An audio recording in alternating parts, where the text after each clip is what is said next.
ധന്യ നടന്ന പ്രശ്നമൊക്കെ അറിഞ്ഞായിരുന്നല്ലോ അല്ലേ? ആ ഉണ്ണി ഐത്തേട്ടനെതിരെ ഒരു പരാതിയായിട്ട് വന്നിട്ടുണ്ട്. സംഭവം സീരിയസ് ആണ്.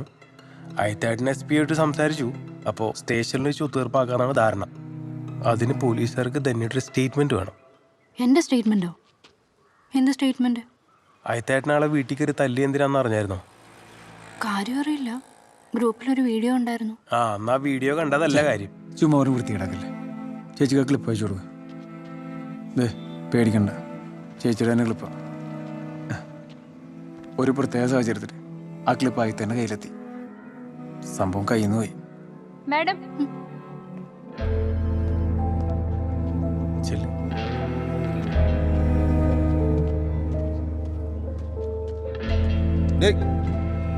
ആ വിളിപ്പിച്ച് ചേട്ടനും ചെന്ന് നോക്കിയേ.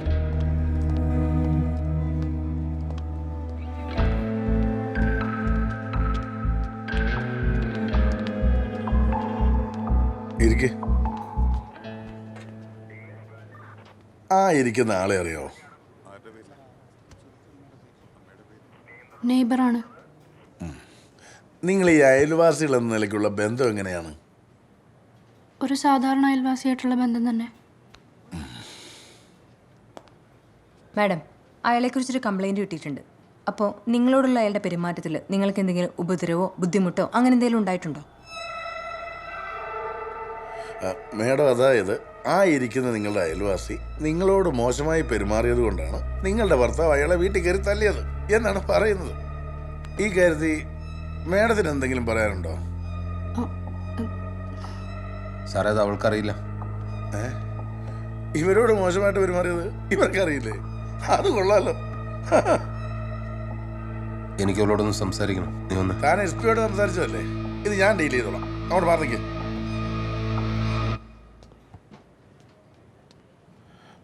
മേഡം, നിങ്ങൾ ആവശ്യപ്പെട്ടിട്ടാണോ നിങ്ങളുടെ അയൽവാസിയെ നിങ്ങളുടെ ഭർത്താവ് അയാളുടെ വീട്ടിൽ കയറി തല്ലിയത്? ആണെങ്കിൽ അതിൻ്റെ കാര്യം എന്താ? സാറേ, സാറിൻ്റെ ഭാര്യയോട് ആരെങ്കിലും മോശമായിട്ട് പെരുമാറിയ ഭാര്യയുടെ പെർമിഷൻ എടുത്തിട്ടാണ് സാർ പോയി ചോദിക്കുന്നത്. ഇയാളെ കൊണ്ടോട്ടോ ചൊറിഞ്ഞോണ്ട് വരുന്നേ? മര്യാദയ്ക്ക് ഇതിലെ പിടിച്ച് ഞാൻ അകത്തിട്ട് പറഞ്ഞേക്കാം സാറേ. അല്ല പിന്നെ അങ്ങോട്ടോ എനിക്ക് ഇരിക്കേ. മേഡത്തിന് എന്തെങ്കിലും പരാതി ഉണ്ടോ? ഇനി പറയാൻ ബുദ്ധിമുട്ടാണെങ്കിൽ ഒരു വെള്ള പേപ്പർ എങ്ങനെ എഴുതി തന്നാൽ മതി. ഇല്ലെങ്കിൽ അയൽക്കാരൻ്റെ പരാതിയിൽ ഹസ്ബൻഡ് റിമാൻഡിലാവും. ജാമ്യം പോലും കിട്ടുകയില്ല. സാറേ, പരാതി ഉണ്ട് സാറേ. സാറേ, സാർ ഇതൊന്ന് കേട്ടിട്ട് എങ്ങനെ പരാതി എഴുതണമെന്ന് പറഞ്ഞു കൊടുത്താൽ മതി. ഇതാ ശരിക്കും നടന്ന സംഭവം.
പറയടാ, ആയിത്തേട്ടനാടാ. പ്രിയ അങ്ങോട്ട് വന്നു. ആ, അവളിപ്പോൾ അങ്ങോട്ട് കയറി പോകുന്നുണ്ടല്ലോ. ചേട്ടൻ്റെ ഭാര്യയുടെ അടുത്ത് പറയണം എനിക്ക് ഭ്രാന്തില്ലാന്ന്. ഇതേ അല്ല, ചേട്ടൻ്റെ ഭാര്യ പറയാണ് പ്രിയയുടെ അടുത്ത് എന്നെ കൊണ്ട് കൗൺസിലിംഗ് ചെയ്യാൻ. ആര്? ധന്യോ? ആ, സംശയം ഉണ്ടെങ്കിൽ ചേട്ടൻ ഒന്ന് ഇപ്പൊ കിച്ചണിൽ അവിടെ ചർച്ച എന്നെ കുറിച്ചായിരിക്കും. എടാ, ഈ ആയിത്തേട്ടൻ അടുക്കളപ്പുറത്ത് പോയി പെണ്ണുങ്ങളുടെ വർത്താനം കേൾക്കാൻ താല്പര്യമില്ല എന്ന് നിനക്കറിയില്ലേ? നിനക്ക് എത്ര സംശയമാണെങ്കിൽ നീ വന്നു കേട്ടോ. ചേട്ടാ, എനിക്കാരെ സംശയമില്ല. ഞാൻ ഒരു സംശയരോഗിയല്ല. എൻ്റെ ഭാര്യ നിന്റെ ഭാര്യയെ ഉപദേശിക്കുന്നു എന്നുള്ളത് നിന്റെ സംശയമല്ലേ? സംശയമല്ല, അതിനുള്ള തെളിവാണ്. ചേട്ടൻ ഒന്ന് അങ്ങോട്ട് ചെന്ന് നോക്ക്. എനിക്ക് വീട്ടിൽ കയറിയ ഒരു മനസമാനവും ഇല്ല. ചേട്ടന്റെ ഭാര്യയുടെ ഉപദേശം കേട്ട് അവള് ഫുൾ ടൈം എന്റെ തോളിൽ കയറുക. നീ ഫോൺ കട്ട് ചെയ്യണ്ട. നിന്റെ ആ സംശയം ഞാൻ മാറ്റിത്തരാം.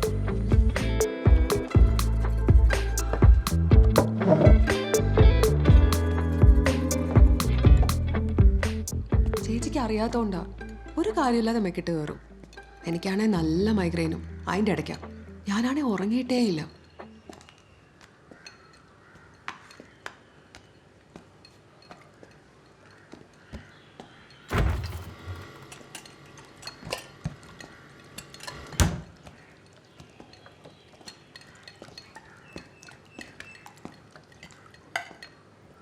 എന്നിട്ട് ഒന്നും പറയണ്ടേ ചേച്ചി. ഇന്നലെ രാത്രി എവിടെ നിന്നെങ്ങാണ്ടോ എന്തോ ചീഞ്ഞ സാധനവും വലിച്ചു കയറ്റിക്കൊണ്ട് എൻ്റെ മേത്ത് കയറാൻ വന്നു. ഞാൻ സമ്മതിച്ചില്ല. അതിൻ്റെ ഇളക്കോ അവിടെ കിടന്ന് തുള്ളുന്നുണ്ട്. ചേച്ചി, എനിക്കിതൊക്കെ ചെയ്യണമെങ്കിൽ ആദ്യം എൻ്റെ മൈൻഡ് സെറ്റാവണം. അങ്ങേർക്ക് മൈൻഡ് സെറ്റാവണമെങ്കിൽ കാര്യം നടക്കണം. സ്വന്തം കാര്യം കഴിഞ്ഞ് എണീറ്റ് പോവുകയും ചെയ്യും. സ്ഥിരം ഇതന്നെ പരിപാടി. അപ്പൊ പിന്നെ നിന്റെ കാര്യങ്ങളൊക്കെ എങ്ങനെയാ നടക്കുന്നത്?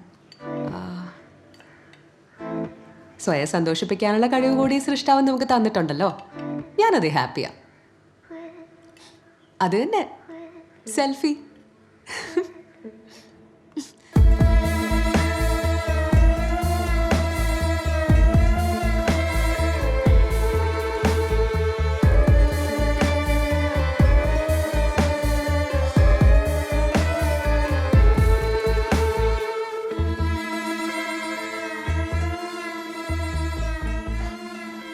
മാഡം കുറച്ചു നേരം പുറത്ത് വെയിറ്റ് ചെയ്തോളൂ, ഞാൻ വിളിക്കാം.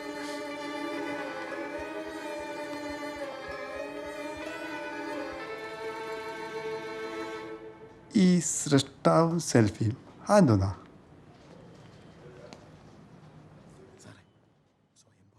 ആ ആ ആ നോ.